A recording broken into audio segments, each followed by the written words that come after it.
termites. The pub is open week 37. What? How exciting, right? Did you watch the royal funeral? Oh, what a sense of occasion, wouldn't you say? I would say it was quite stoic, quite cold. Certainly not like a good Irish funeral, I'm telling you that. No funny eulogies, no nothing. Although it was quite a display of the jewels, was it not? All of the jewelry that they've stolen throughout the years, and all they have left is what the Vikings didn't steal from them. Oh, what a twisted. But I did feel a little bit bad for the Queen, even though, you know, as an Irish Catholic person, their behavior in the last, say, couple thousand years hasn't been stellar regarding us or quite a few other groups of people globally. I did feel sorry for her a little bit. She's still a lady, and little old lady. She seemed to like him well enough, right? Yes. And how about you live long enough to design your own hearse? What? He designed that green Land Rover, and then I thought, wow, look at you, hillbilly self, just throwing the coffin in the back of a truck. But it didn't go in the back. It went on rails. Then it clicked in the coffin, and I thought, wow, what if they start driving and that thing slips off? An international tragedy. It would be an international tragedy, especially if it fell right into Harry and his legs were chopped off. Oh my God! Will Meghan want him back now? Wow. It was something to see. Wait, and that's with COVID restrictions. What we saw, if you saw any of Prince Philip's funeral, that's with COVID restrictions. And if the Queen can make it to when there aren't COVID restrictions, boy, because when they decide to do it up big, they know how to do it up big. They got outfits. I mean, there was like a lot of Hogwarts shit going on there. They got wands. They have crazy. No, the one guy had a wand. What? Yeah, he was like not a priest, or I don't know what he was. A bishop. And he had on tights, like a court, almost like a giant court jester, but he had a wand, and it had like a looked like a square thing on the end that he would just go fire. If they had wands and fire came out, how great would that be? But I'm telling you, if the Queen dies and COVID restrictions are off and they do it like they do it all throughout London, that's when Meghan, you know, you might have a look at that and think, maybe I didn't make the right choice. Because I'm still saying, in a UFC smackdown of longevity, Oprah versus the Queen, my money's going on the Queen. She's got 2,000 years of it behind her. Oprah, not so many of those years. Anyway, moving on. Just thought it was fresh on my mind because I'd watched some of it when I got up. I actually forgot it was on, and then it was like, boom, all the channels. Anderson Cooper is losing his mind. He's so into it. Now, do you think, what will the Queen do this afternoon? Same thing she's been doing for like the last probably 25 years. Anderson, nothing. She'll go home and have some tea, sit down. That's what 94-year-old people do. Speaking of queens, look what I've received. I gotta stop talking like that. It's the Dolly Parton little comic book for the female force, and you know what? It's okay. It's good for like kids. Like if you read it to a kid, it teaches them how to be a good person, and it tells you the story of Dolly. But you know, it's fine. It's fine. Her ice cream was better. It's well drawn, and although, well, I mean, it's cartoonish, but they really go over the top on her boobs. Like, wow, I don't know that this really is for kids. Anyway, there you go. I still haven't gotten the ice cream, but they did redo the order because it went so crazy. They redid Dolly's strawberry pretzel ice cream. I, for whatever reason, follow Chris Stapleton on Instagram, and he got some, and he said it's great. So if you take your life recommendations from Chris Stapleton, yeah, why not, right? Why not take them from him? He said it's wonderful. So if you somehow get a hold of it from Jenny's, I don't know if their website, she crashed their website. Those poor people. There's probably an expectation. Shit's gonna be weirder than normal, but then it goes like breaking everything up. Fred Bird has taken front and center because the Cardinals are sucking. And you know what? just a shout out to anybody who might be listening in the Cardinals organization. If we have to score 10 runs every game to win, we're not gonna, that won't work. No. We need some new pitchers. So I don't know who you call or who you got to trade. Let's get some pitching going. Okay? And when they've already had it's 5-0 and we're losing, pull the pitcher. Just gonna throw that one out too. All right. This is very important. People. Hang on a sec. Pull that mic down a little bit. Why? Just pull it down a little bit. There we go. Great. Why? But now I'm gonna be looking down too much. Okay, push it up a little bit then, but it's gotta be, then you gotta... All right, I will. Thanks, okay. Okay. This is important, termites. See this dog? Remember, I told you guys about this dog brew, Bush Beer? Well, they're having a contest, and your dog will get $20,000 plus benefits if they choose your dog to be the face of this.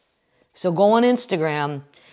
We'll put it in the show notes. I told my sister to do it with her dog, although her dog, Buster, he's an Australian Shepherd, he looks more like a seltzer dog. I think. He's a little sophisticated. They need, like, my cousin Mike, sadly the dog died, but he had a bloodhound. Like, that's a Bush dog. Like, Or Sunny. and his name was Bush. Yeah. Or my friend Robin, her dog's Sunny because he's a bird dog. Like, you think of, you know, it's not a very, Bush Beer itself is not, shall we say, crafty or sophisticated. So if you think your dog looks kind of hillbilly, I don't know what they're going to choose.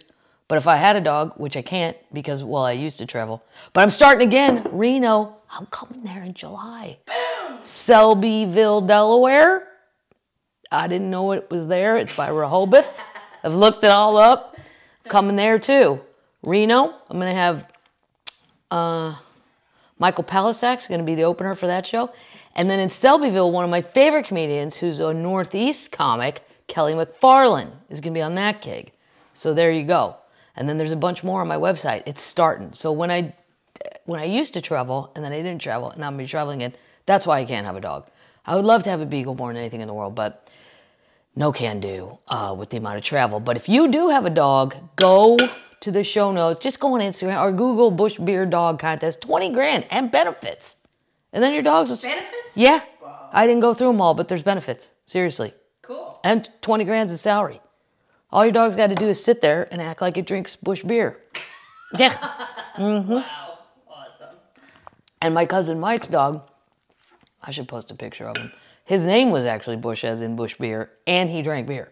He actually sat, I'm so sad he died. Bloodhounds are takes a certain kind of person to handle one, and my cousin Mike would have been, definitely was that guy. Just a little tragedy there we don't need to go into, but anyway, that's a little tip. Now, what am I drinking? Because the pub is open. Look at this. I love this can. Fairhope 51 Pale Ale. This is from Fairhope, Alabama, which is by Mobile, Alabama, which is a wonderful place to go golf if you like. And it's right there on Mobile Bay, which is the Gulf of Mexico. It's just a wonderful place. It's an adorable town, Fairhope. And this is such an old school color. Maybe I'll make the ranch poster this color, because that's going to be the name of the tour. Good idea. Do you have any ranch? Mm-hmm. And I need a cool color for a poster. It's like silver blue. Anyway, Do you have any ranch? As a matter of fact, I do have ranch. I have a lot of ranch. I got ranch that I'm gonna. I went and got this one because I've never tasted Newman's own ranch. And a lot of Paul Newman dressings. First of all, I like Paul because all the profits go to charity, which is nice. Especially because he probably doesn't need any money anymore, right? He's super old now, and he's Paul Newman. So, but I put it in here. You guys can't see it if you're listening, but I tasted it. It's so tangy, it even tanged me out. Yeah. Or maybe I got a bad bottle. Did you shake it? Yeah. They've made $550 million since 1982 and given it all to charity. Learn more at Newman's own foundation.org. Good for him. But then I got this one. This is the original, it just says Simply Ranch Hidden Valley.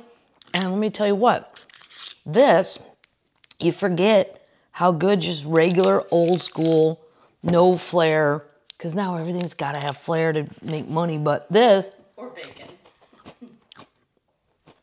It's great. Good. It's perfect. Do you like That- it better than regular ranch? Yeah. Simple ranch. Hidden Valley Simple Ranch. Great. Well done. Then, one of your termites told me to go look at Pop-Tarts now make Fruit Loop. I think somebody, whoever tweeted. Hey, oh my No, God. whoever tweeted me, their kid likes these. Oh, I love Pop. I don't eat Pop-Tarts usually because they're so fattening, but I thought I'm doing it. And so I opened a package of 2 because I do. And look, it says I'm with Sam. How cute is that? great. And then here's a Fruit Loop bow tie. Now I have not tasted them, but I'm gonna. And I'm gonna have to give these to my mom. She'll eat them all. Well, that's crazy. It tastes exactly like Fruit Loops. oh, great. It's a little too sugary for me, but if I was a kid, bingo. It's too much like Fruit Loops. It's perfect. You can never have too much fruit. Yeah, you can. No. Yeah, with the icing, yeah, it's too much. But I see why kids would literally go ape shit over those. You gotta toast it now. I would no. No? I just stick with the regular flavors. Beer Pop-Tarts. All right, that's all I got in our little tasting menu. So what are we gonna start with? Oh, well, no. Oh, I did the Bush thing. Okay. Update. Update. Oh my God, this one is so exciting. I told you guys a long time ago about Fungi the dolphin. Fungi used to live before the pandemic in Dingle, Ireland. Dingle is a peninsula, and then there's a little town called Dingle at the end of said peninsula. And they have tours to go meet Fungi. It's a bottlenose dolphin. He's all by himself. He's been there for years, to which my brother's like, my brother Patrick never got on board with Fungi. Like, all my other siblings, my parents, everybody was on board. He's like, this is just made. I said, what do you mean it's made up, Pat? We got on the boat and there's the fucking dolphin. What do you... There's a dolphin by itself. How do you know it's the same one? I don't, Pat. Just go with it, okay? And it was a big one. And there were all these theories about how he ended up there by himself. And I went into all that. I won't go into it again. But then he went missing during COVID. And it was super duper duper sad. And then I thought, they have a statue of Fungi in Dingle. Dingle is built around this dolphin. Not, obviously not all of it, but it's a big tourist thing. Like if Fungi goes, I don't know, he'll just become a legend, I guess, and they'll just hope for another dolphin. But I don't know what we do with, anyway, he disappeared during COVID. And I thought, man, because the last time I was in Dingle, I didn't go out to see Fungi because it was just rainy and shitty. I don't know. I wasn't into it. Lewis wouldn't. It was too gross for him, but I would have gone. But I didn't want to go by myself. But anyway, Fungi the dolphin, who suddenly vanished 6 months ago, has been reportedly seen off the Irish coast, according to a marine watch. So he might be back. The much-loved solitary dolphin appeared in Dingle Bay off the coast of County Kerry in 1983 and has become one of the area's most beloved residents. But in October last year, despite almost daily sightings for 4 decades, Fungi mysteriously vanished. Now, they say that a dolphin like him lives about 50 years. So that was my other thought. But it was too coincidental. I don't think he died right. It's too coincidental that COVID, no boats, no food. Yeah. Yeah. I figured he ran off. I don't think he's dead yet. Of course, that's probably just me hoping that. However, on Sunday, footage emerged of a bottlenose dolphin interacting with boats off the Old Head of Kinsale, giving hope that people hoped that it could be Fungi. Now, Old Head is the next peninsula, so he's not where he used to be, but he ain't that far away. I mean, it definitely could be him. In a video shared by the group, a playful dolphin can be seen larking around the water in front of some of the boats in the area. He knew to follow the boats for food.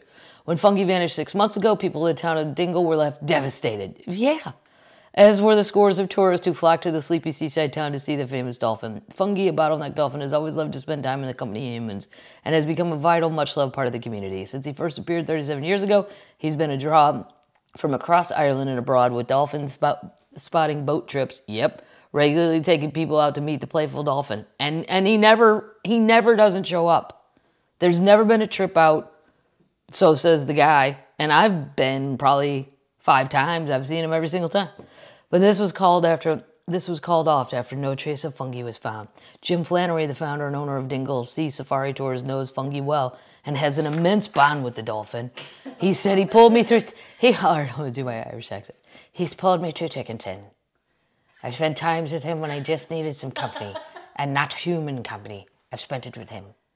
I was only 12 years when Fungi arrived, and I'm taking people out since I was 16 years old. He's an institution. He was the mascot. He was the sentinel at the entrance to the harbour that would meet and greet every boat, no matter what. Fungi was an adult dolphin when he appeared in the bay and is thought to be in his early to mid 40s. In the wild, dolphins have a life expectancy to around 50, and Dr. Kevin Flannery, a marine biologist in the local area, said in November that, time simply could have run out for Fungi. No, I don't believe it. However, old age is not only it's not the only possible cause for the disappearance. Maybe there could be happier reasons. Maybe he left the bay because of the large number of dolphins in the local area. He also could have been chasing sprat. I don't know what that is. Fish, right? Well, yeah. Which are dolphins' favorite food further out to sea. Or the happiest outcome, Fungi, who's been alone since he arrived off the coast of Dingle, could have eloped with a partner. What? Come on. Well, they're just saying.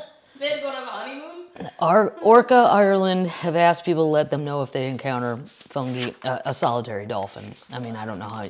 The guy, I think, that Flannery guy, I'm sure he knows what he actually looks like. Because dolphins do have, like, scars and identifying things. You can, that's it. That's the Fungi.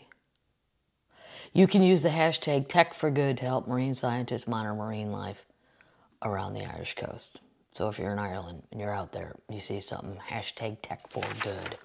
That's hopeful, very hopeful. I was very sad when that happened, because it was sad for the town too. And I mean, God Almighty, there's a lot of things to do on the Dingle coast that are awesome, but Fungi was one of them. You hate to see that just go down in flames. Update! Moving on, you guys, and remember, I'm not a financial advisor. I'm a moron with a Fred Bird beer stein. And a wand. And I have a lighter that's a wand, not nearly as cool as he's not called a priest. I forgot, the deacon, I suppose. I don't know what he was called. And Prince Philip funeral. Okay, do you guys remember the Leave Britney Alone video on YouTube that was by that guy Chris Crocker, where he was crying because people were picking on Britney? It was funny. I don't think he meant for it to be funny. I think he was actually serious at the time, but it turned into a big joke. Well, that video is now sold as an NFT, and what have we learned, termites? You are ahead of the game. Non-fungible token. Pfft, you know what that means. It's sold for over $41,000. What? Yeah. And then I'm thinking, like, do I have a tweet or anything that went viral? I'd have to look.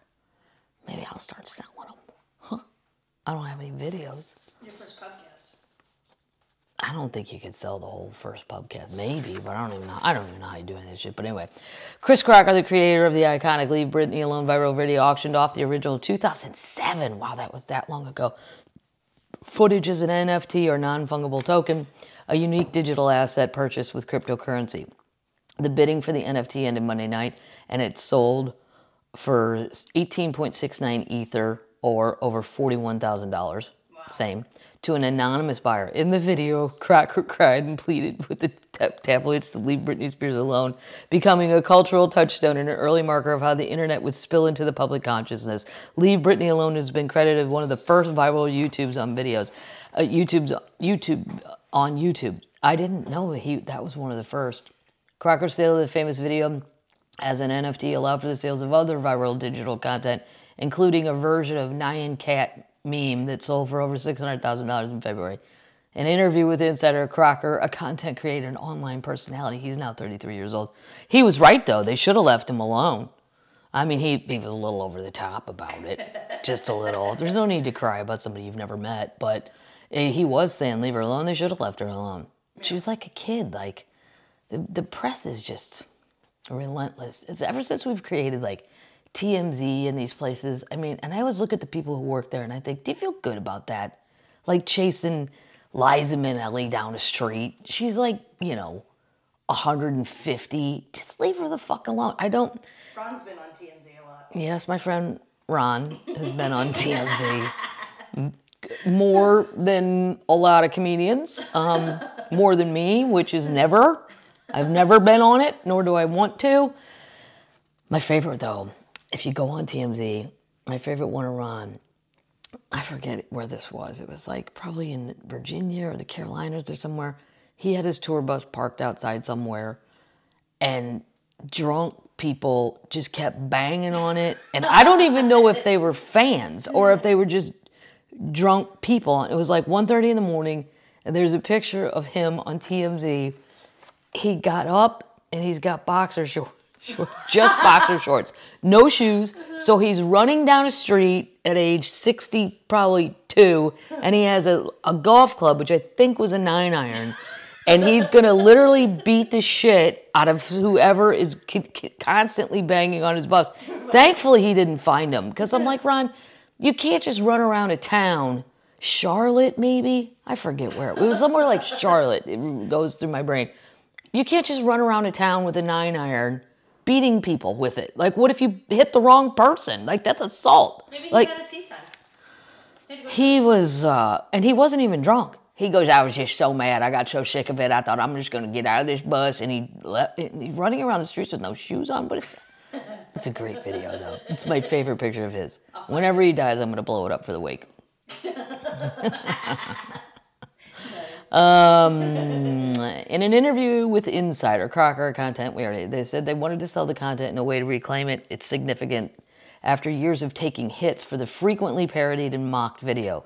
I feel like a lot of people misconstrue why I wanted to sell it, Crocker said, but the real reason is I feel like I took a lot of hits for this. You know, literal hits, adding that he had been physically assaulted at gay clubs, received death threats, and felt as if the gay community was embarrassed I was a representation for them. Crocker said there was a misconception and that they'd made money off the original video as it was first posted on MySpace and gained millions of views on YouTube where multiple versions live now. But Crocker said they never made any money off the video, which was not monetized on YouTube. That's probably true. I don't even know if they had monetization back then. I really didn't get anything from the video other than be put in a box for the next 14 years. Crocker said, adding they were never able to do anything authentically without being seen as attention-seeking, particularly regarding adult entertainment work. Is he doing porn now? I don't know. When I hear adult entertainment, you've got a rye. I think porn. I mean, maybe it's something else. I can't accuse him of it. Maybe he doesn't think of it as an accusation. Crocker said they'd been curious about the NFT space and spoken about it with a couple of people in a room on Clubhouse, which is a new social media thing. I don't think I can learn that one too. I think I'm maxed out. It's an invite-only, audio-based social media app. And yes, I've been invited. But I don't know. It's the old, was it Groucho Marx or one of those guys that said, I don't ever want to be a member of a club that would invite me to be a member of the club. Crocker said they weren't sure how to start the process, and someone in the room suggested they reach out to Writer Rips, an artist who'd recently sold an audio sex tape with Azalea Banks, who's now ex-girlfriend, as an NFT. Oh my God. He helped him upload the file as an NFT. Crocker said the money they made from the sale would go towards helping their grandmother. That's nice. But if they end up with any additional funds, I would absolutely love to put that towards like me being able to become myself and live openly as a woman. Crocker, who told Insider that they identify as transgender, said that they wanted to fully represent as a woman, but because they live in a rural southern town, Bristol, Tennessee, they don't feel safe doing so in public until they can afford a full male to female transition. For now, they're not picky with pronouns, but mostly they and them. What? Yeah, okay. Let's just leave that one there. Okay. People are very backward, and I already stick out for being feminine. So I thought if I'm going to do it, I'd still be here and live around my family. I have to go like all the way. He wants to transition to be a woman, so that's what he's going to use the money for. If, in fact, there's any extra money after Grandma, they take care of Grandma. I don't know what's wrong with Grandma.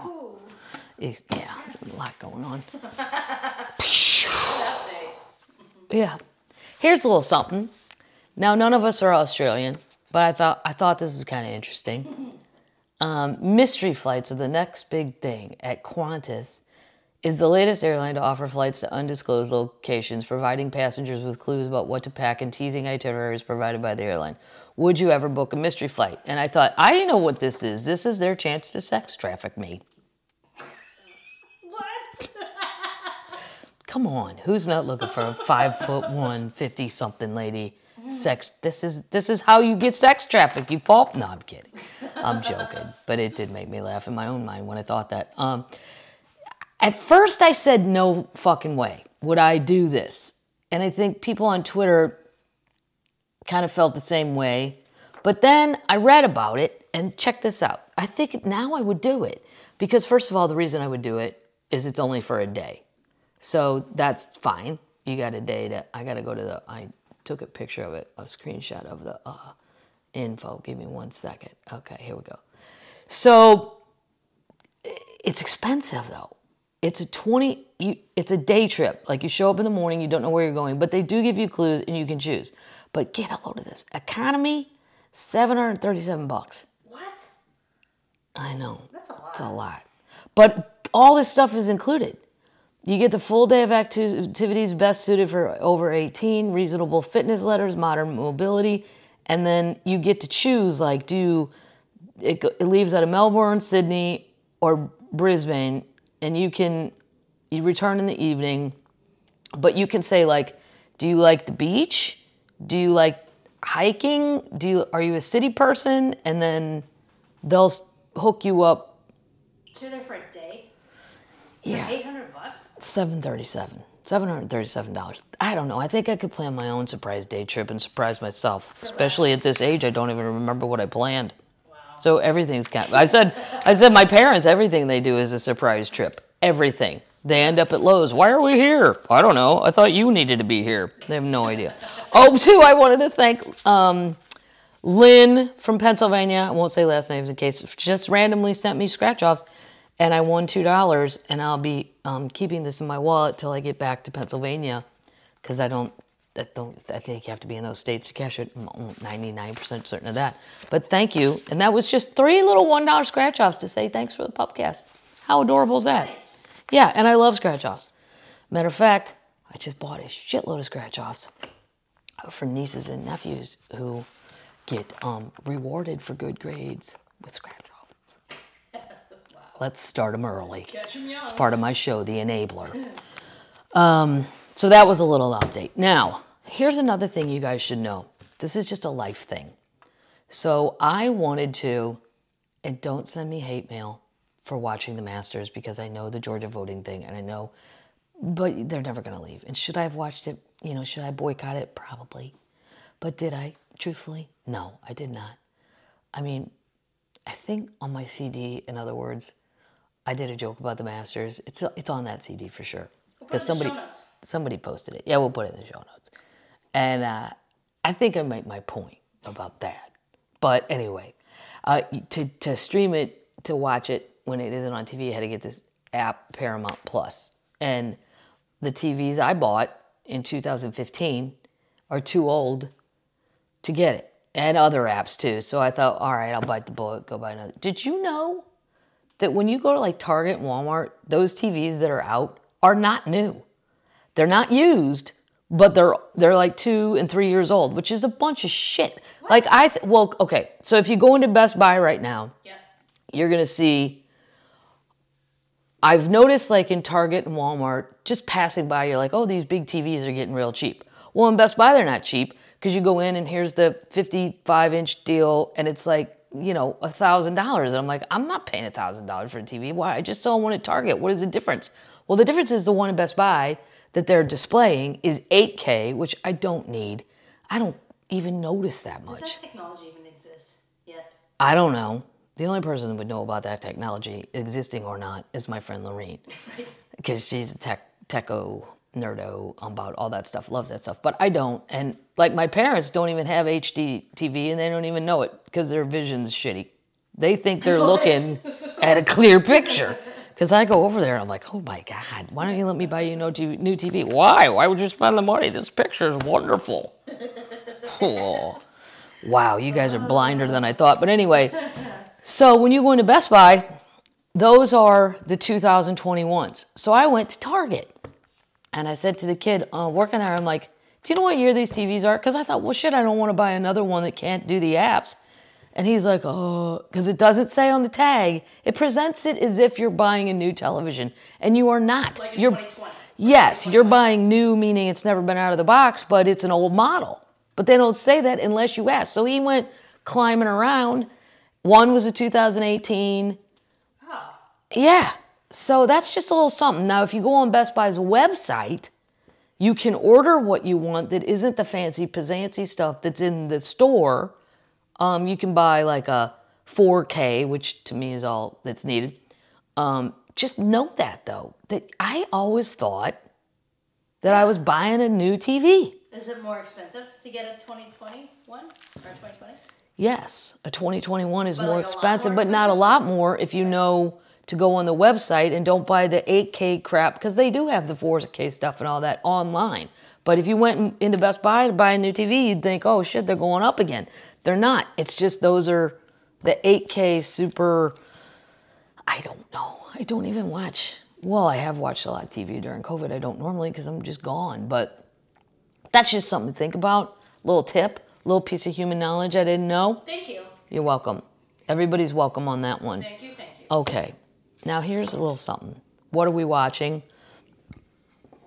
Well, I can't remember if I talked about it. I started The Serpent on Netflix. We didn't talk about that. And I finished The Serpent on Netflix. And it's about, How was it? it was great. The Serpent was great, and it's a true story. I Googled all of it. You know, I mean, some of the dialogue's made up, but the facts are there. And it's about this man, back in like the 60s and 70s, the hippie children from globally, not just America, Canada, Holland, Denmark, they used to want to go to like Kathmandu and India and China and all that, Asia, Thailand. And this guy, there was a spot where they would all kind of, somewhere right, Nepal it was.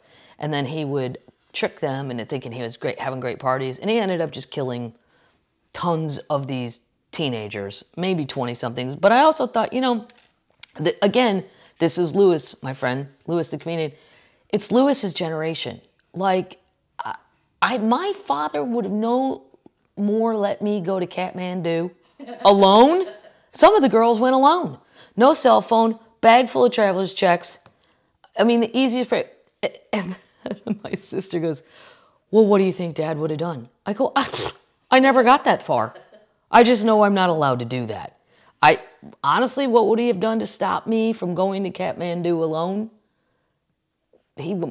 Anything. He might have punched me in the face. I mean, he's not a violent guy. He's never hit us. But that, to stop us, if he had to get physical, I think he would have. I don't understand these parents that, I guess they're 18, the kids can do whatever they want, but it's one thing to go to an English-speaking country where you kind of know the gig. Like, I backpacked through Ireland and England with my cousin Mary. Like, we would take 3 weeks, and we didn't have any money or anything, but, you know, stay in hostels and all that. But to go to, like, deep, deep Asia, I mean, obviously they didn't deserve anything. What's deep Asia? Well, not just like, it's not like they just went to Tokyo. Right. They're on buses going through Nepal, and Yeah. they're crossing into crazy parts of Thailand that, There's no Starbucks. yeah, there's not even a Dunkin' Donuts. You know what they have? Beer. They do have beer. That's the great thing about every documentary. No matter where you're in the world, there's always beer, and it always looks the same. So you know it's going to be good. It's going to be great. Anyway, I would highly recommend The Serpent. I don't know, and I said to, like, Lewis knows 2 people who were involved with cults. What? My generation, No. even my parents are too old to be hippies. My mom has a sister that would fit into that age bracket. And then I think, you know, that was when Vietnam was going on. That generation, I'm like, did you hate your parents' life that much that you looked at it and went, I got to get the fuck to Asia? Right. What? Like, how about Italy? Let's just start slow before we go all the way into places where you don't speak the language, you know nothing about the culture, you don't know if anyone's telling you the truth. And that's why they were all drawn to this French kind of guy, because he spoke English, he spoke French, he would seem like a friendly face, and they were like, oh yeah, and you know, here, I'm a fellow Frenchman from Quebec, and it's just a crazy, the idea of it is just, I wouldn't have, even if I was allowed to, I wouldn't have done it. Like, I'd have been too freaked out. Like, why don't we just stay Dublin? Dublin. All right, now here, this is a super nerdy thing I watched by accident on the treadmill because I was out of stuff, and I thought, all right, I'll do it. It's called Stalin's Granddaughter, and I think... Hard. It's not hard. It's not a hard subject. Hard. Or no, it's Stalin's Daughter, and I think it was on Amazon Prime. Yes, I knew Joseph Stalin had children. After that, I don't know shit. I don't know what happened to him. I never thought about it at all. And this story about his daughter, and she grew older and had 2 kids, and she bolted out of communist Russia. Joseph Stalin was dead at this point. But she left her 2 kids behind, and I don't know about all that. I don't think I could have, they weren't kids, they were 17 and 20, but still, it's kind of, we all stay, we all go for this lady anyway. I just couldn't, I would just feel so guilty. And the fact that you escaped and defected, now they're going to treat your kids even like more shit, but you can watch it. And then what's even crazier, she makes it to America, and my parents are old enough to remember. I said to my dad, do you remember Stalin's daughter defecting and coming to America? He's like, oh yeah, it was a huge deal. She was on every channel. It was big. She was on 60 Minutes. Well, then what happens to her is a slow meltdown that is just, and she ends up dying in a nursing home in Wisconsin. God. Yeah. Wisconsin? Wisconsin. It reminded her of a part of Russia that she liked. Wow. Yeah, I don't know. But then I went one step further. She had 2 children when she lived there in Russia, and she had 1 child here in America with an American who was an assistant to Frank Lloyd Wright, the architect. What? Yep. Wow. That child, Crazy. so that's Stalin's granddaughter, now is a Buddhist who runs an antique store in Portland, Oregon. What? Now, What? yeah, and there's pictures of her online. She looks like a. So this article said Stalin's daughter is an all-American badass. Oh my God. She's got her Dedushka's eyes. I don't know what Dedushka means. Mom or dad or grandma, grandpa. But this gun-toting punk rock gal is as American as apple pie, although she loves to cook borscht. Tattooed Chercy Evans, 44, of Portland, Oregon. That's not her original name. Her original name was Olga something. She changed it. She's a Buddhist who runs an antique shop, is far removed from her notorious grandfather Joseph Stalin for the former Soviet Union's ruthless man of steel. Svetlana Aliyeva, Stalin's only daughter, that's who the movie's about, defected from the Soviet Union in 1966 and married Evans's future father, architect William Wesley Peters. Stalin, for me, was one of the people who won the Second World War. She told the UK Express, then my mother asked me to listen to her. This is when I found out about his crimes.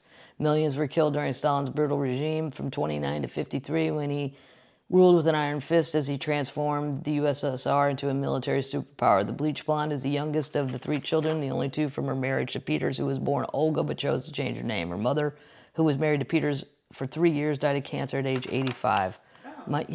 It wasn't, but she said, it's fitting. I started at the top as a princess, and I will end at the bottom as, like, this nursing home she was in. It was like, almost like a hostel, like they shared bathrooms, and yeah.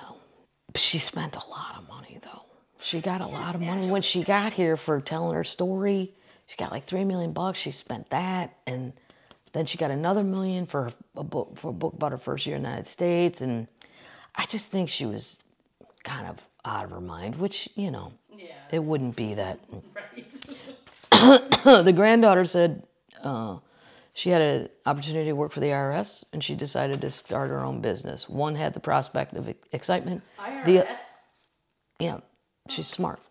She could have gotten the gig there. Wow. Yeah. So anyway, if you're a nerd and you like history, I would recommend Stalin's Daughter. It's a very straight up documentary, no flares, just facts, lots of pictures. Loved it. Loved it. I know. My mom doesn't let my dad watch Hard things? hard things or things where there's persecution or anything sad. She doesn't like any of that.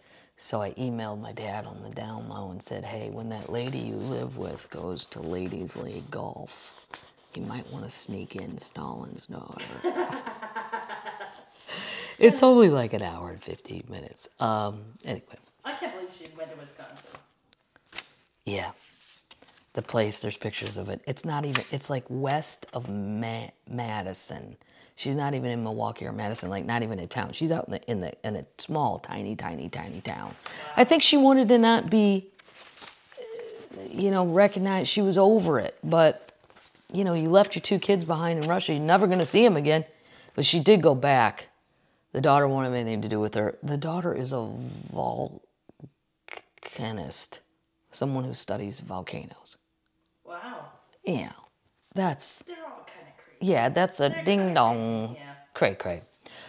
So, also, this is not really an update, because I don't really know that I ever discussed him, but Bernie Madoff died. And just as a little recap, and part of the podcast, what I like to do is go one step further so you don't have to. Because you know what? This lady's got that kind of time. Yeah.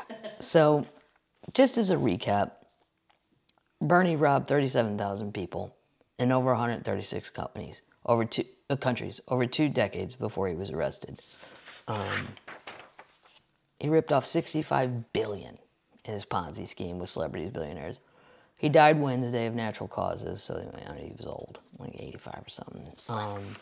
Here's some of the people he ripped off. Like, this is all kind of forgotten about. Kevin Bacon, Kira Sedgwick, John Malkovich, Hall of Fame pitcher Sandy Koufax, who is what? Jewish, who is probably the person I've seen Lewis get the most excited ever in his life to meet. Sandy Koufax? Sandy Koufax. He couldn't believe it. Wow. Yeah, he was so excited. He ripped off Steven Spielberg, New York Mets owner Fred Wilpon. Some of the investors could barely afford to invest in the first place, lost their entire life savings, and so several later committed suicide as a result. Many of his victims came from the Jewish community, where Madoff had been a major philanthropist. Among them was Nobel Peace Prize winner and Holocaust survivor Elie Wiesel, whose foundation lost $15 million. We thought he was God. We put everything in his hands. Hold on, I got to go one step a little further in this because I printed this out twice. Now, it's funny because people forgot about it, and then I thought, well, did they ever get any of that money back? They have, which is good. Oh, good. Yeah, but I don't really know how. I mean, you can sell off what he had, but wait till you hear what the wife's up to. Yeah. Malkovich, John Malkovich, the actor, lost $2.2 million.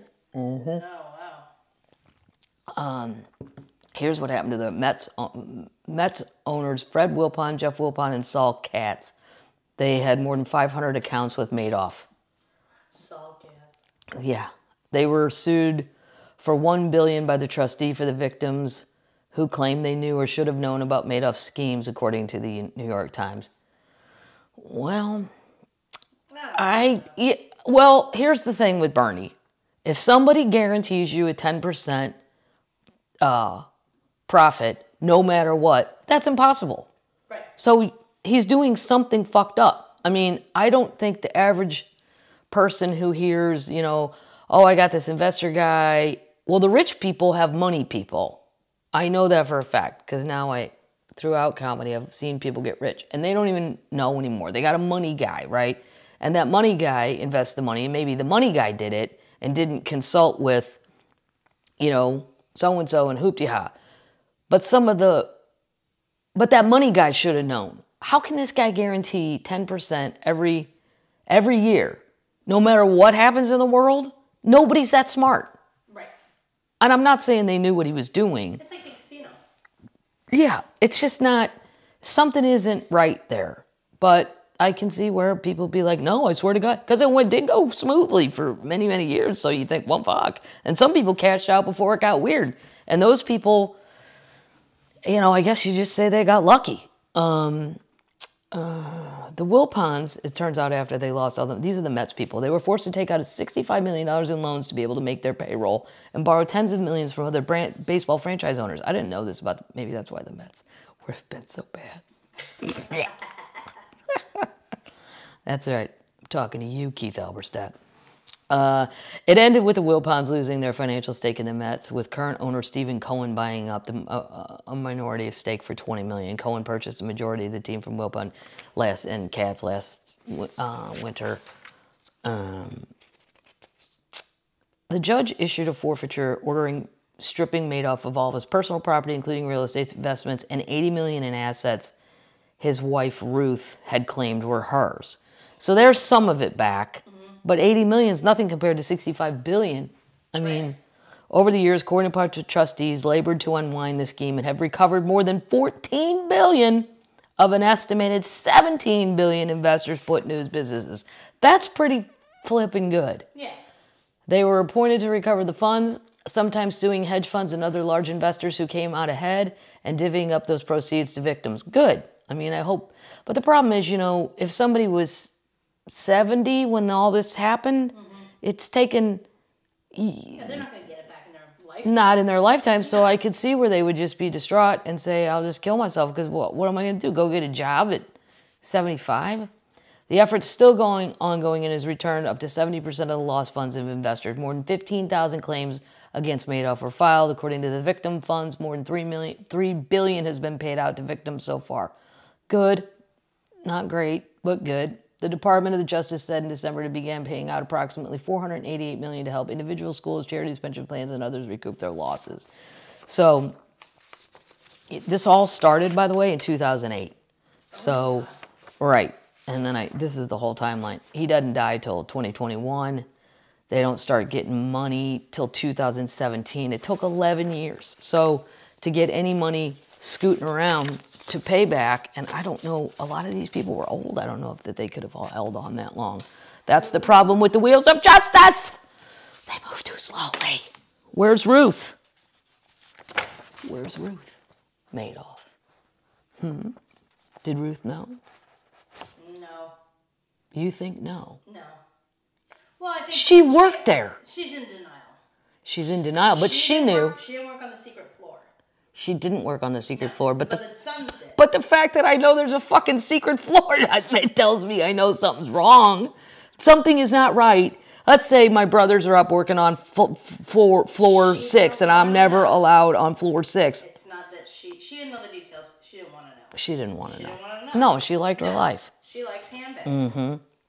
She's always maintained that she had no idea about her husband's Ponzi scheme that defrauded 37. We know all that. Okay, this is the one. This one's too hard. Well, hold on. This is what, Ruth is not young. She's 79. She's been living in exile in Greenwich, Connecticut since 2012, stripped of... There's no exile in Greenwich, Connecticut. Right. God. No. You want to, it's like that show. I'm in my small Oh, no, I passed, with the nieces and nephews, I passed one of those urban adventure parks, and there's trampolines in there. I thought, that's not a real... You want an urban adventure? Get dropped off in Newark. With no phone and no money. Right. Let me know what happens. Make it back to the city. How about downtown St. Louis late at night? How about downtown Detroit? I can tell you all kinds of places that give you a real urban adventure. Yeah, so hold on. I'm going to tell you. She kept visiting him for a while in prison, too. Both of the sons died in the wake of their father's imprisonment. One killed himself. The other one died of cancer. She has always said that she knew nothing, but she enjoyed an incredibly lavish lifestyle, courtesy of the fortune.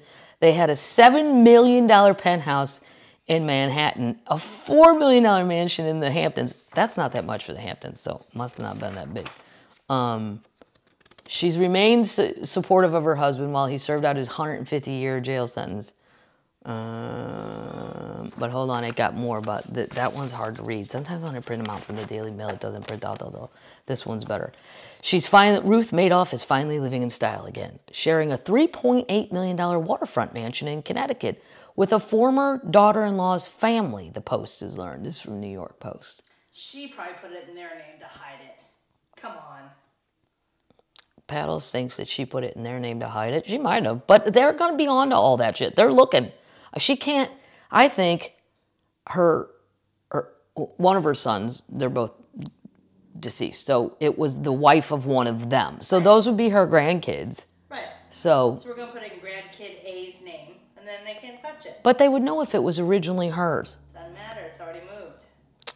Just hours after the prison death of her widely revealed husband, Ruth declined to come to the door of the sprawling 4-bedroom house in the swank Lucas Point section of Old Greenwich. I don't know where Lucas Point is, but I'm looking at a photo of this place, and it looks, I'm looking at the back ass of it, and it looks great. Right. She's here, but she's not available, said a young woman with long dark hair who held a large dog. They said that she moved into the house in September. Before that, she was living in a virtual exile in a rented 989 square foot townhouse on the other side of the tracks in Old Greenwich. So I don't know, is there a bad part of Greenwich? I have no idea. No. I never know where I'm at on the East Coast. Whenever I'm doing a show, I don't know. I never know. I don't even know what state I'm in half the time because it's all so confusing to a Midwest person. The help can't even afford to live in Greenwich. Oh, okay. There's no bad part. Records shown it's owned by Susie Elkin, 56, the wife of, here we go, of the older son, Mark, whom she has 2 kids, Daniel, 29, and Kate, 26. Mark is the one who committed suicide.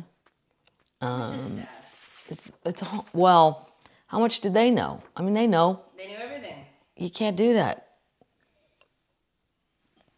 So that's where she's at. That's what happens. That's how it's going to end. You're going to be in a mother-in-law quarters of your daughter-in-law's house, of your son who committed suicide. Like, I think people probably thought too. There were probably people who thought Barney was full of shit. And then you think, but look at him, he gets away with it. It's fucked up. Here's something hilarious though. Moving on. I'm moving on. I am moving on. Okay, so every time, none of this is funny. I just have to say that before I say things and start laughing. This is not supposed to be funny. But I don't know if your parents, my dad will get stuck on things. And then we have to hear that speech a lot. For a long time, back in the day, it was that the baseball in Major League Baseball was juiced. You don't need to know any more than that. But it was a theory my dad had. And every time I'd say, oh, the Cardinals lost again or whatever, or the Cardinals won, or all of us had to listen to the juice theory. One of the things he's been on lately is every time there's a police shooting of someone who may or may not have deserved said shooting, he goes on and on about their salaries. And then if you Google them, like a cop in Lake Ozark, Missouri, about $15 an hour. An hour? Mm-hmm. You have an hourly wage? Oh. Well, no, you can look it up on Google. You can look up your county, your city, your state, and see what your cop makes, and you can do it by annually or monthly. They break it down for you, but that's what it comes down to. So, my dad's thing is like, well, who the hell, it's dangerous to be a cop, and who's going to take the gig because they're not paying enough, is my dad's point, to get the finest of the finest. And he thinks, you're going to get young people that are inexperienced, or maybe some people with anger issues, and maybe you just luck out and get normal people. But if you paid a whole lot more, you'd have a bigger group to choose from, and you can pick the finest. Well, I never thought I'd live to see the day that not only do I agree with Pat Robertson, he gave my dad's speech out loud on television. Pat Robertson, Google how old Pat is, would you? Pat, he's old. Oh my God. I bet let me guess. Biblical. He's biblical. Yeah, he's like from the Bible, which is weird because he loves the Bible. But clearly even Jesus doesn't want him. Let me guess. 89. Nope. 91. Yep. Whoa! Boom! He's a Pisces. He's a Pisces. Pat Robertson is a Pisces. When's his birthday? March 21st, 1930. March 21st, 1930. Holy shit. Actually, he's an Aries.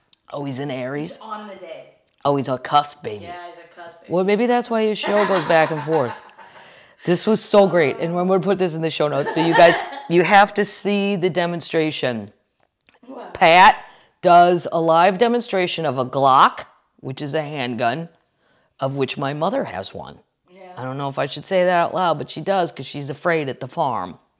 Of what? I'm not sure. Does she also saw that on Law and Order, that gun, and said she wanted one for Mother's Day. Isn't that sweet? Isn't that sweet? That's the kind of sentimental, sweet mom you want to have. Mom, what would you like? Bullets for my Glock. Anyway, Pat Robertson did a demonstration of a Glock and a taser. He's talking about the case in where the lady cop shot the kid in the car, and she supposedly thought she was tasing him, and then went, holy shit, I shot him, and it was a real gun. 700 Club host and evangelical leader Pat Robertson demonstrated the difference between a Glock handgun and a taser on air, then let loose a rant against the onslaught of police violence, and he chalked it up to low quality and poorly paid workforce. Wow. I'm going to tell my dad he can sub for Pat. Pat's got to have days where he's tired. Yeah. He's 91 years old. 91. He's also shrinking so tiny. Pat's getting so small. They're going to have to give like a booster seat and put more sweaters on him because I'm sure he's cold. TV studios are always freezing, and he looks like he weighs about 64 pounds. He's the size of the gun. Well, here's what's weird is Pat also demonstrated, I don't know if what Pat had on that TV is the taser gun that every cop has. It didn't look like what I thought a taser gun looked like at all. Maybe it's old. I don't know. Maybe if there's somebody listening to the show that is a cop, could you go look at that video and then YouTube comment me? Is that what like the one he has is like yellow. It completely looks like a toy, and then he has a Glock. The tasers I've seen are like black, and they don't look like a toy. They're not brightly colored, but what do I know? But anyway, here's the rest of it. Following a news report on the arrest for police officer Kim Potter for killing of Daunte Wright, Robertson and co-host T. Mewison, I don't know, used visual aids to discuss her claim, Kim Potter's claim, that she mistook her sidearm for a taser gun. There's just no comparison. Except Pat talks like this. I'm going to do my best Pat Robertson. There's just no comparison. Wielding models of each weapon. Oh my God. Now, how she made the difference as she shot that poor guy to death, saying, this is what I thought was my taser. And if you can tell the difference in the feel of these things, that's crazy. And then he hands him to this lady who's the co-host, and she's, I don't know how old that lady is, and she's like, yeah, one's real heavy and one's not. And I'm like, then Pat touched on other recent incidences of police violence. You know that I'm pro-police, folks, and I think we need the police. We need their service, and if they do a good job, but if they don't stop this onslaught, they cannot do this, Robertson said, referring to the Virginia traffic stop that ended in violence against Army Lieutenant Cameron Nazario. That's the one where the guy was totally in his military outfit, and they're giving him all this shit. You do not have to get out of a car for a traffic stop. No. I don't.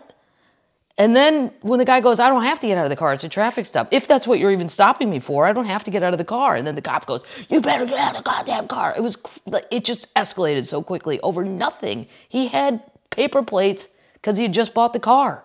Right. He didn't, they didn't even care that he was military. Usually there's like a fellow buddy respect thing there. That wasn't even well. He said, you know, the police in Virginia picked up that lieutenant in the Army and began to give him trouble. And our state police are highly trained, but why they don't stop doing this? And this thing that's going on in Minnesota with Derek Chauvin, I mean, they ought to put him under the jail. Under the jail. I don't know what under the jail means. Bury him? I don't know, Pat. Wow. It's just terrible what is happening. And why don't the police open their eyes to what the public relations are? And they've got to stop this stuff. Maybe we need more training, said his co-host. She was trying to chime in when you watch the video. I got an ideal. How about more training? Robinson, an ideal. I know, I love it when everybody says it. Robertson was a hard no on that proposition. He said, it's not about more training. I think the problem is we've got to pay them more. I can't wait for my dad's head to explode. My dad's probably never agreed with Pat Robertson in his entire life. And now, that's it. That's how bad the problem is. I and my father agree with Pat Robertson. We don't have the finest in the police department. Well, we probably have some, but we could have all if we paid great money. They're low-paid people, Terry. They don't get adequate. He didn't say adequate what. It just stopped there because he's old and he runs his sentences run out. It's not a question of training. It's a question of hiring a more superior workforce, and we aren't doing that. But we need police. We need them, and we need to honor them, and I'm all for it. But at the same time, we cannot have a bunch of clowns running around who are underpaid and not really the best and brightest.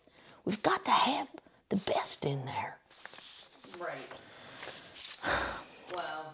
I've never done a Pat Robertson impression. I hope you all enjoyed it. I can work on it and make it better, but that was the first chance out of the gate. And you got to go watch. Paddles will put it in the show notes. You got to go watch the video because it's. How is that man on television? 91. 91. Whew. Here's a shocker. He made it through COVID. Hunter Biden's book, Beautiful Things, is a sales bust. Okay. Listen. Who's gonna buy that? Who the fuck? This is where I don't understand publishers. I really, really don't. Because I've met with publishers a long time ago when they wanted every comedian to write a book about whatever. And I didn't even want to go. I didn't want to write a book. I'm not a writer person. I don't like, Lou writes books. And I call it being in book jail because he's no fun and he can't do anything. And I don't know. It's just not fun.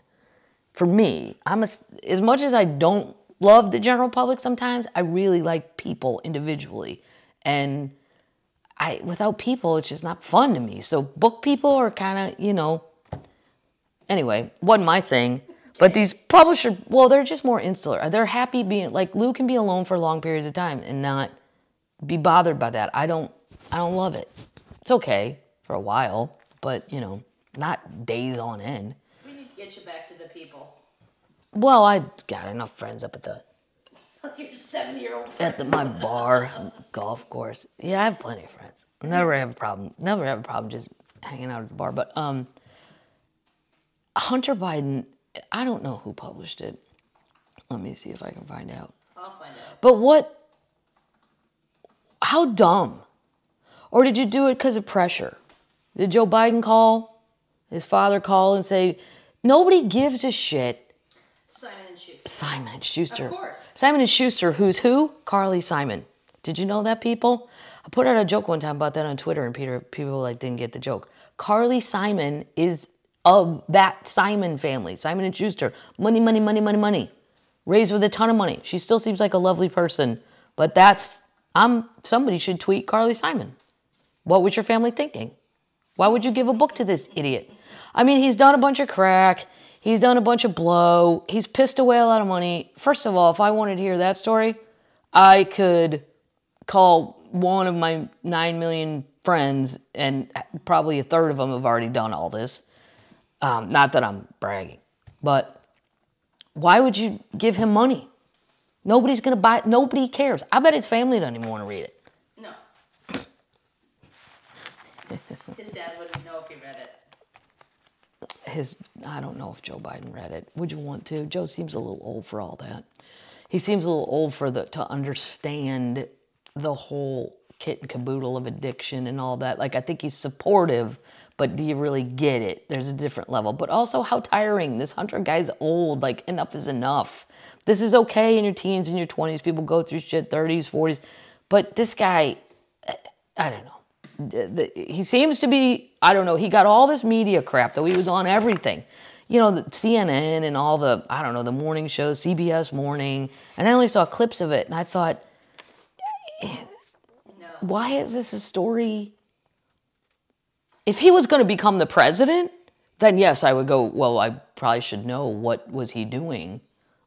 These are kind of off the beaten path, crazy things. Anyway, that's just a breaking news thing. He's only sold 10,000. I bet I could sell more than 10,000 bucks. Yeah. I don't know what about, but Let's do an over under, and then you write a book. what if I just had a book of what I think are my funniest tweets? Probably not, because you could just go on Twitter and read them for free. Maybe I'll make them NFTs. All right, this is something you guys know I like. Art things that are easy, not hard. This is pretty cool. I've been to the Louvre in Paris, me and my cousin Mary, on one of our backpacking trips. I was there before the pyramid entrance. And it was really cool because before that bullshit, you could go in one of like 10 entrances in the line. Now they funnel you through the pyramid. Ugh, it's just through the gift shop first. Kind of bullshit. But anyway, because the Louvre has been closed and stuff, and I think this is awesome, they have digitized and put 482,000 pieces of art. And the Louvre has a lot more than that. But they have put them online. So if you go to the Louvre's website, Google it, you can start seeing it all. And it, you know, I don't think it's as cool to see the Mona Lisa like that. You know, you kind of want to see that for real in your lifetime if you can.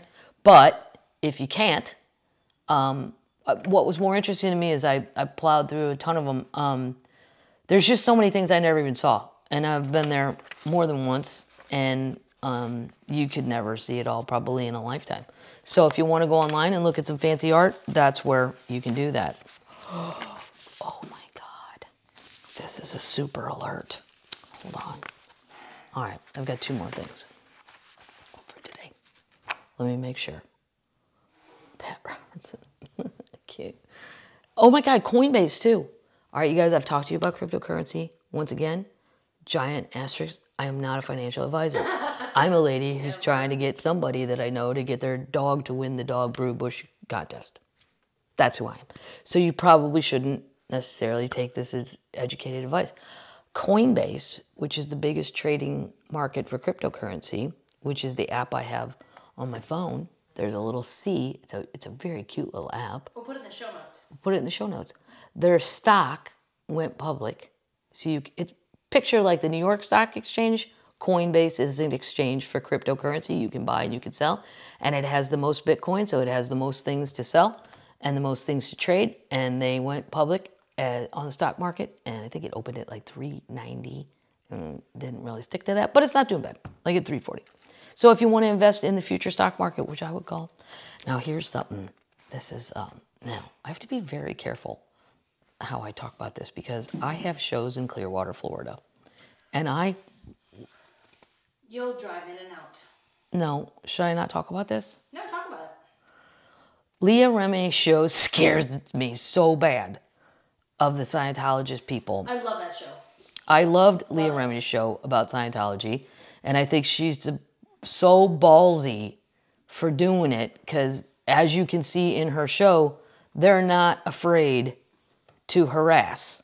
Like, if you fuck with them, they will fuck you back harder. Excuse me while I pour my second beer, which is a Miller 64. You can't have more than one big beer. I can't have more than one big person beer. I have to go back to baby beer after that. Or then I'll be drunk in the day and I've got things to do. This is kind of... So if you go to Clearwater, so there's downtown Clearwater, and then you go over the bay, and then there's Clearwater Beach, the one you've probably seen on TV or you've heard of, and there's a lot of East Coast people there. Some of my brother's in-laws, a lot of Philly people there. Matter of fact, they put in Wawa's, the gas station, quick shops, whatever you want to call it, convenience stores, just for the, but I was so excited because once you go into a Wawa, it's hard. Well, no, it's better than Love's. Love's is just more the Midwest thing, and Southern. Well, Love's are everywhere, as we found out on here, but the Wawa sandwiches you can order and stuff, I mean, seriously, I would never... Leave. I could live on Wawa food forever and never be sad. No. It's great. It's really good. The whole thing works marvelously. But anyway. Good coffee, too. So if you go over to Clearwater Beach, everything seems normal. What you would expect in Florida.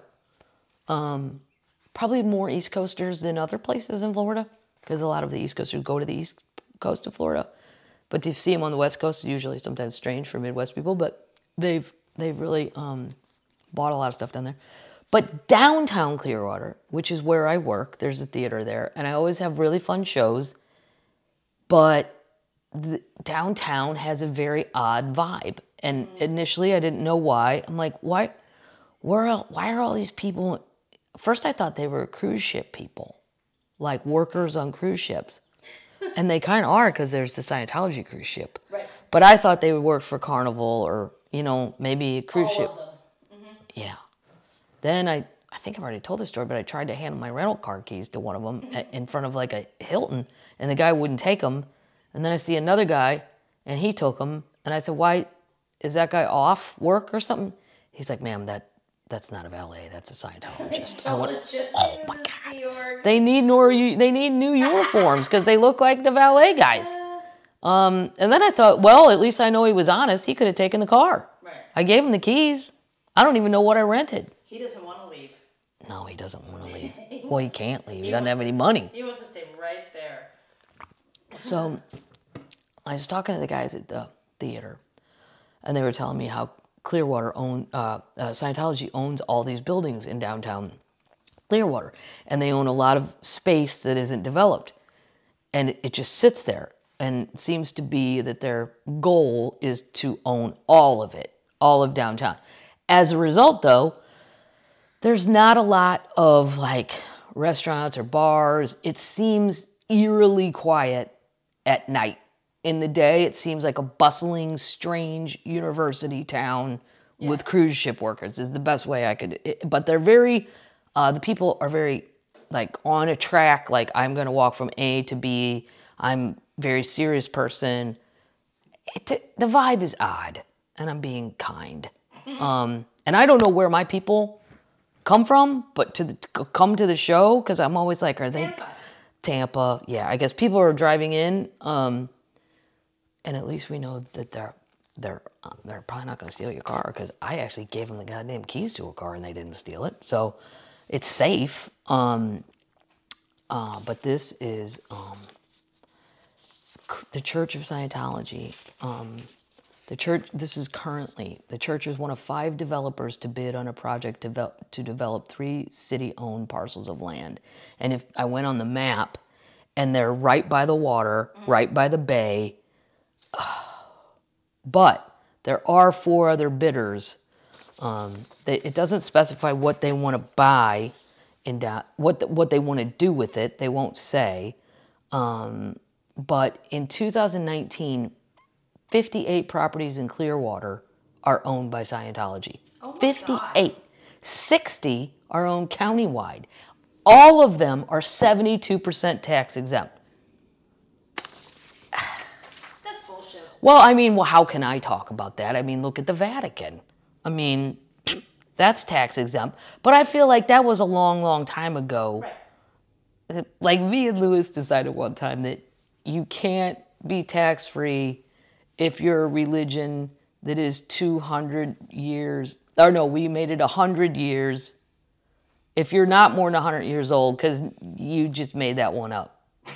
Because by 100 years ago, say 1921, we had all the religions you need to choose from. Right. There's Buddhism, Hinduism, Judaism, Catholicism. You could be, anything after that, me and Lou are throwing the horseshit flag on. That's just made up because you want to be tax-free. Maybe I'll start a religion right in this house. Maybe it'll be The Legion of Termites. Termites with strange beers. The Church of Termites with strange beers. 58 properties. I mean, that is just... That's crazy. The document does not specify what the church wants to build in downtown Clearwater. I mean, other companies with ties to Scientology reportedly purchased 100 commercial properties within distance of the downtown waterfront between 2017 and 2019. The church has acquired more than 70 buildings since 2004 in the major population centers. The headquarters in Clearwater called the Flag Building, and I've been there. And boy, you can't get close. No. You know, especially when I had my phone up and I was filming.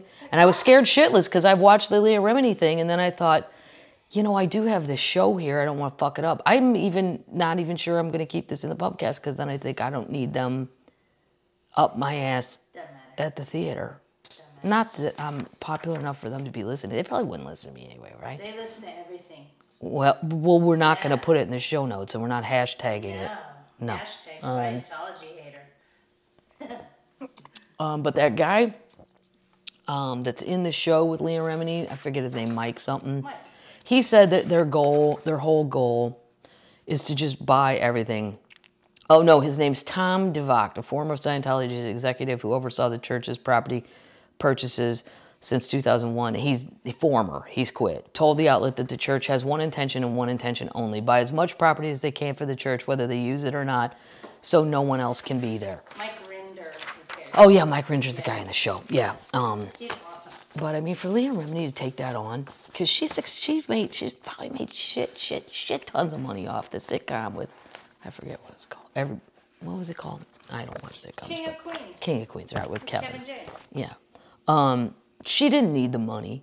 You could tell that wasn't about the money. That was a passionate project that I don't know, I wouldn't She's amazing. have taken on. All right, we're going to close with good news in the art world. Yay. Right. Nice. It's a feel-good story. This is a feel-good story about a lost statue. What? First century Roman statue looted a decade ago, found in Belgium by off-duty police. Boom! First of all, I didn't know there were art police. Now I know another job I wanted to do that nobody told me about. How come nobody told me about this at University of Missouri or Southern Illinois University? Italian art police. Maybe you gotta be Italian. I don't know. Hey, Kath, you want to go chase some art? Yeah. Italian art police recovered a first century Roman statue that had been looted from an archaeological site nearly a decade ago after off-duty officers spotted it in an antique shop in Belgium, Italian authorities said this week. Okay, this can be hard for me to say. Oh my God. The Carabineria Command for the Protection of Cultural Heritage, TPC, said in a statement that two of its officers on assignment in Brussels had been browsing a neighborhood of antique shops after work when they came upon a marble statue that struck them as suspicious. The headless, toga-draped figure appeared to be of Italian origin and bore the signature damage of excavation tools. Wow. I don't know that I would know what those look like, but these guys did. Upon their return to Italy, the officers cross-referenced their photographs with a database of stolen cultural assets, which confirmed their hunch. The statue had been stolen in November 2011 from the Villa Marini d'Atina archaeological site on the outskirts of Rome. How do you steal that? No idea. I'm looking at a picture of this thing. It looks heavy as all get out, unless it's hollow. And it's still got an arm. It looks like someone has a broken arm in the toga, but I'm sure they were just being fashionable, but it looks like they have a broken arm. Upon their return to Italy, the officers, I already did that. The life-size Togatus statue is valued at $120,000 US. Its recovery required an international effort. The statue was seized and brought back to Italy in February following a European investigation order accepted by Belgian authorities. Oh, wow, they got him taken. A subsequent investigation in collaboration with Belgian authorities uncovered illicit trafficking in cultural goods by an Italian trader who used a Spanish pseudonym. He's been referred to Italian prosecutors for allegedly receiving and illegally exporting the statue. The TPC has worked for decades to fight art crime, safeguarding works in the region struck by natural disaster and combating antiquities trafficking around the world. In 2014, for example, it recovered 137,000 works with an estimated value of $500 million.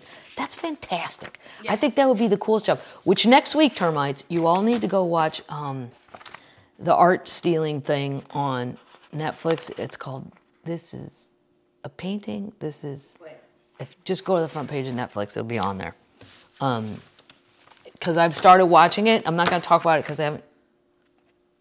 This is a robbery. This is a robbery. Put it in the show notes. Yeah, we'll put it in the show notes because we're going to talk about that next week. But as you're watching it, if you start, I wanted to play a drinking game every time somebody with a super duper Boston accent in this show says the word at. I love the Boston accent. Yeah, it's just, I don't know. I heard somebody stole some at. Every time I heard at, I just wanted to laugh. And when you see, here's the other thing. Well, I'll wait. But when you're watching it, just know that I've been to Boston 100 billion times in my life. And I am the first person to Google top 10 things to do. And then I do them. And then I go top 20 things. And then I do those. Tell them about your Whitey Bulger tour. Well, yeah. I took a Whitey Bulger foot tour. And I abandoned it in mid-tour because I thought the guy was going to kill me. I thought it was like a, I thought, am I that lady? Did I just sign up for rape and murder? on, where did I find it? He had no sign.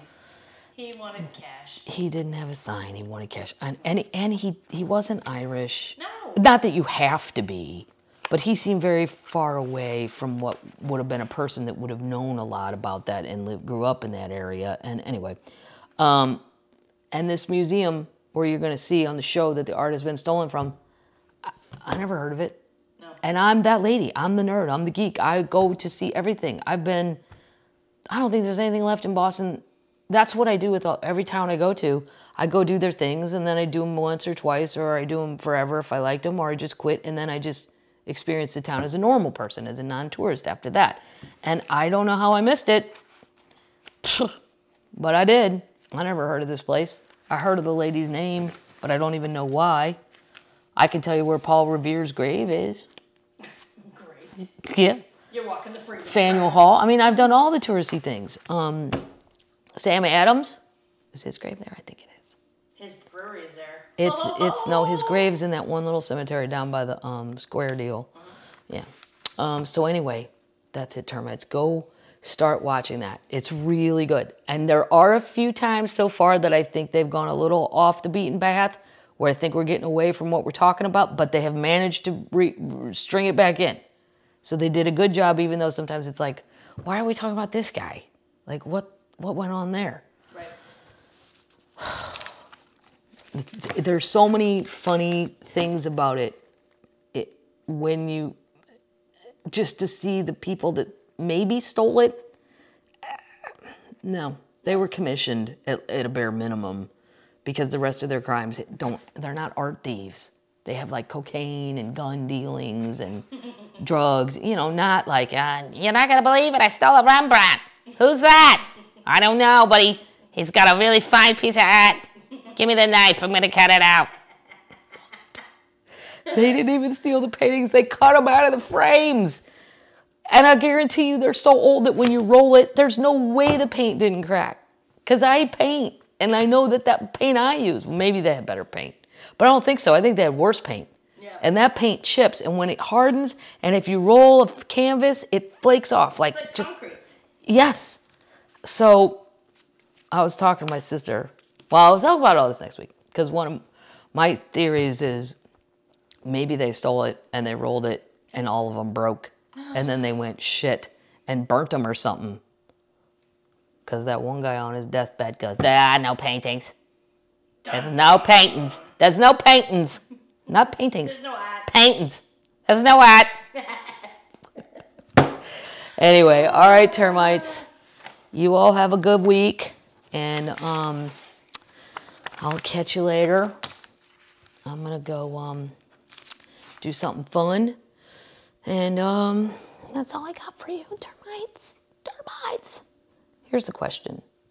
Should you have an 80th birthday party or an 85th? Oh, man. Shout me out on YouTube. My parents are saying 85. I thought we were supposed to do it 80. But I'm glad if they say 85. That means I'm off the hook.